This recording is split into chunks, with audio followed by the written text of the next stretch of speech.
My name is Dr. Aletha Maybank, and I am a physician, a pediatrician, and currently I'm Assistant Commissioner in the New York City Department of Health. I'm a physician who doesn't practice medicine and has really challenged herself to do some other things outside of the norm and outside of what other people expect me to do. And I feel like I'm moved by my passion. And I do a lot of public health work because I feel like that gets to the core of what is the issue related to people's health. And we deal with people's health on a population level. And it's a lot of work. It's very different than the typical doctor. It's not the office setting, it's the community setting. I'm in all different kinds of places, and I have to know and be able to interact with many different types of people.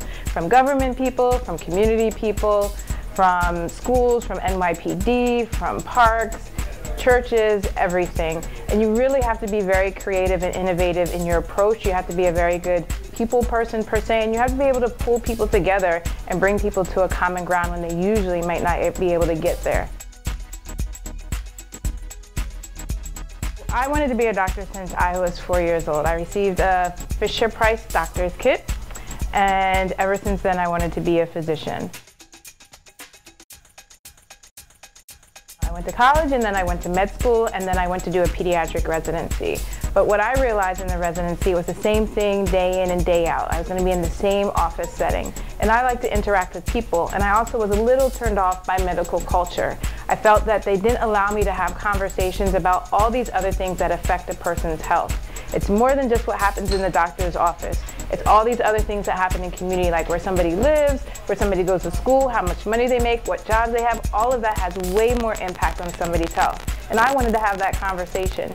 So I felt that I needed to step out of that norm and the typical doctor mode and go do actually another residency in preventive medicine and public health and move more into the government end and be able to focus on policy. Because policy, I believe, is one of the most effective ways to change a community's behavior when it comes to health. And that's how I ended up where I am today.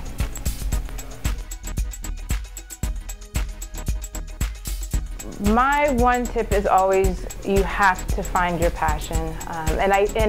And finding your passion is not an easy thing to do. I think it's always a continual process in life, but it's very important because if you're going to do something, again, on a day-to-day basis, you better love doing it. You better enjoy doing it. You better feel inspired by doing it because that's what will make you best at what you do.